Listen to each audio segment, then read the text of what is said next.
Meu nome é Ariane Marques, eu sou sexóloga clínica e educacional, sou escritora, palestrante, mas nem sempre foi assim. Eu odiei sexo a minha vida quase inteira. Na verdade, as minhas dores, as minhas decepções, os meus traumas com o assunto sexualidade eu era uma criança. Eu tinha 7 anos de idade quando começou umas brincadeiras estranhas a acontecer. Quando um adulto se aproximou na minha brincadeira de criança e começou a me afastar ali dos ambientes que eu estava brincando com as amiguinhas e fazer algumas coisas comigo que eu não entendi o que estava acontecendo. Eu sentia medo, dor, vergonha, mas eu comecei ali a sofrer uma sequência de abusos sexuais. Aquilo me marcou de uma maneira tão intensa que eu não tinha noção do que ia me causar ao longo dos anos. Mas eu tentei falar para minha mãe, numa linguagem de criança, há tantos anos atrás. A minha mãe, ou ela não acreditou em mim, ou ela estava tão imersa nas dores dela que ela não conseguiu me ajudar. Naquela época, na época que aconteceram os abusos, os primeiros abusos, os meus pais estavam passando por um processo de divórcio. O meu pai gostava muito de beber, gostava muito de mulher, então já vinha ali de algumas traições, e a minha mãe tentando, da maneira dela, lidar com os desafios, mas ela queria muito o casamento. O tempo passou e eles chegaram então ao divórcio.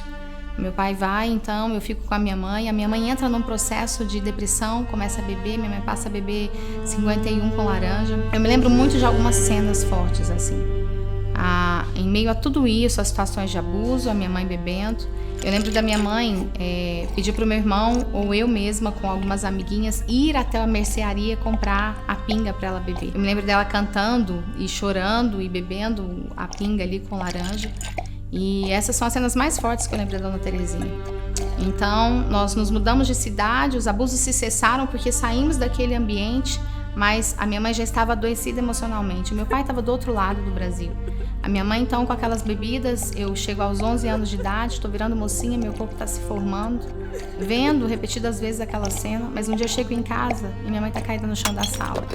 Eu cheguei, quando eu mexi com a minha mãe, eu tentei virar ela, não consegui, mas com muita força, quando eu consegui virar, ao redor dos lábios estava roxo, ela tentava falar, ela babava como quem quisesse dizer alguma coisa, mas a minha mãe não resistiu.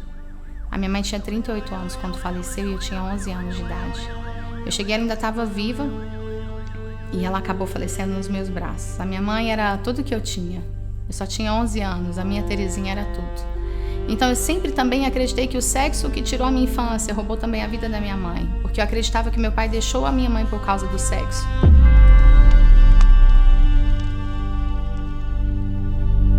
A minha primeira madrasta era dona de um prostíbulo. E o meu pai, ao longo da vida dele, acabou se casando 12 vezes. Então, a maioria das minhas ex-madrastas eram garotas de programa. Então, meu pai se relacionava, morava junto, não dava certo, era outra, não dava certo. Mas aos 13 anos de idade acontece um outro fato que me faz odiar sexo.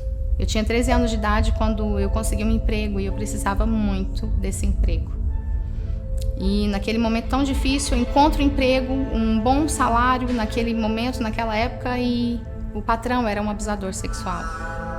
Ali eu entro por uma sequência de abusos sexuais, já uma jovem, mas eu não tinha opção, eu precisei ficar ali por um tempo. Ali naquele mesmo período, talvez meses depois, eu conheço uma pessoa que disse que me amava, que eu era o grande amor da vida dele, que ia ser para sempre, mas mais uma vez o que para ele era uma prova de amor, que era o resto do meu corpo, se torna um momento. E por mais uma vez eu entendo que o sexo era um sinal de abuso, de morte, da morte da minha alegria, da morte da minha esperança. Eu tive muitos motivos para odiar sexo. Mas o tempo foi passando, então eu tinha momentos em que eu me sentia bem e de repente ruim, até que aos 15 anos eu engravido, aos 16 nasce a minha primeira filha. E o que mais me marcou no nascimento dela é que eu entendi que com ela nasceu para mim a esperança de viver, a responsabilidade de ser mãe. Eu não tive muito apoio na época do pai biológico, mas ela era para mim a minha esperança. Mas em meio aos desafios também entro num outro relacionamento ali, onde eu fui iludida, fui enganada. Mas aos 17 anos, então, eu conheço um outro homem. Aos 17 anos eu conheço um homem que cumpria promessas. Eu conheço Jesus. Então eu mergulho em Jesus e aquele homem que me acolheu sem tocar em um fio de cabelo, aquele homem que preenchia a minha alma, eu começo então um processo de cura, de libertação, de transformação. Ali eu vou entendendo que eu tinha um pai que não era um pai que abandonava ou que falhava, até porque o meu pai dessa terra não era isso que ele queria me oferecer, ele deu o melhor dele com o que ele tinha. Mas eu encontro um pai que não me abandona e sem tocar em um fio de cabelo meu preenche a minha alma. Eu tinha ido para o encontro com Deus, que é uma imersão de cura, libertação. Eu já tinha ido 2 vezes e era a 3ª vez que eu ia para trabalhar. Então eu estava lavando o banheiro e alguém falou assim: corre que vai começar a ministração de cura. Então era a ministração que eu mais gostava, eu corri para lá. Cheguei, era um galpão enorme, um templo, né? Então as pastoras estavam ministrando na cabeça de várias mulheres lá na frente. Eu cheguei no fundo, ajoelhei, fiquei ouvindo aquilo ali, vendo as ministrações e sendo tomada pelo Espírito Santo. Fui tomada por um choro. E ali eu me ajoelhei no cantinho, no final do templo, no cantinho do chão. Não tinha ninguém próximo a mim até então. Eu comecei a orar e pedindo para Deus: Deus, cura tudo mesmo, não deixa nada.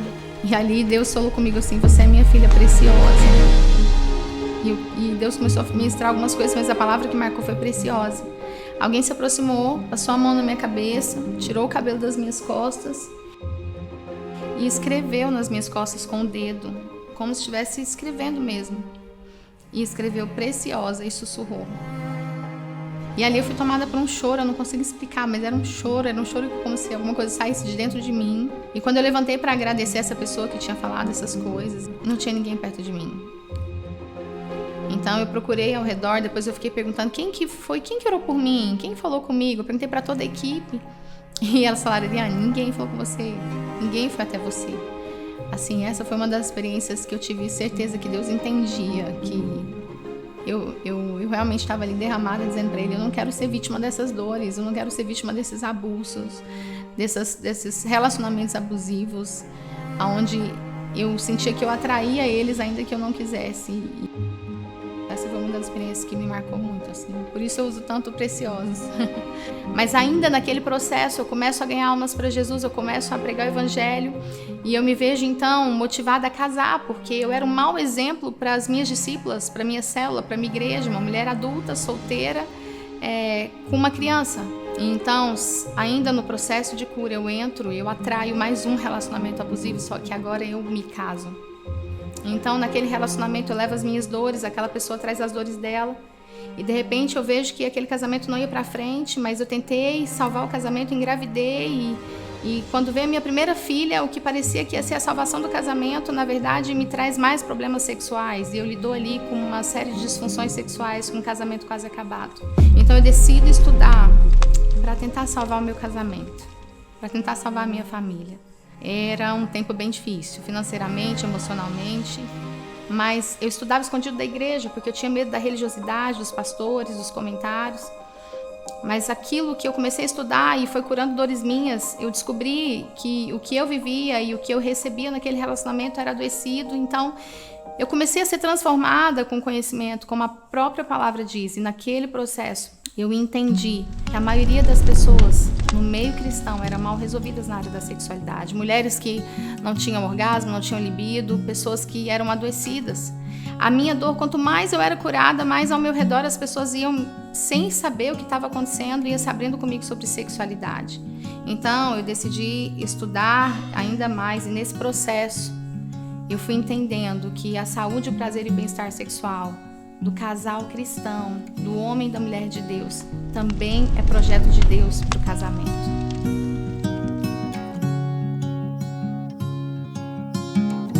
Depois de todas essas experiências, depois de o Senhor mover pessoas nesse meu processo de cura, eu começo então a estudar, a me especializar, a mergulhar de cabeça naquele processo.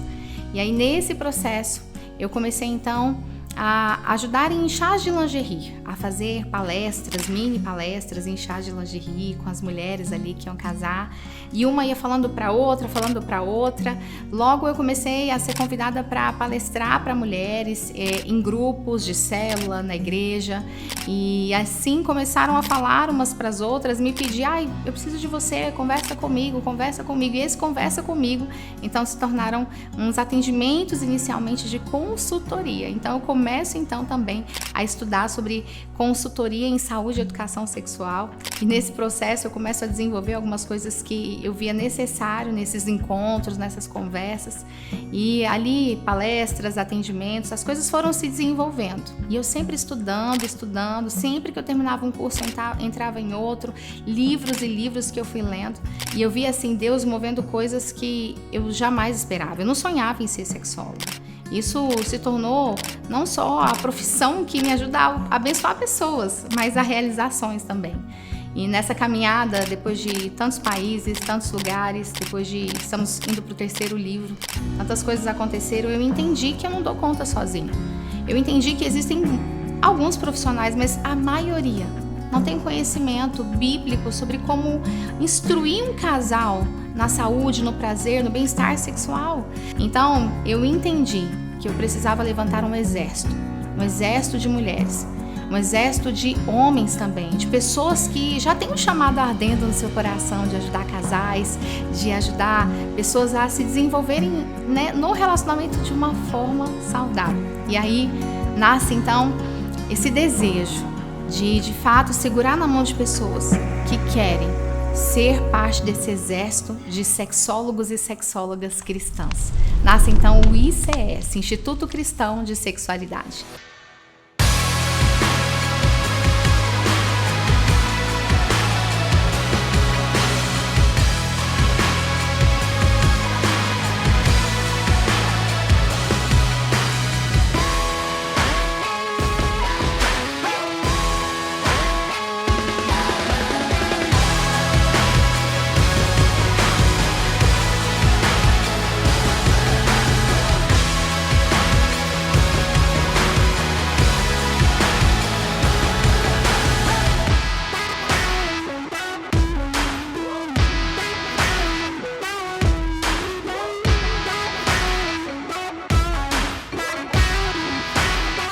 E o primeiro passo para você viver essa incrível experiência de capacitação à luz da Bíblia é a websérie Profissão Sexóloga Cristã.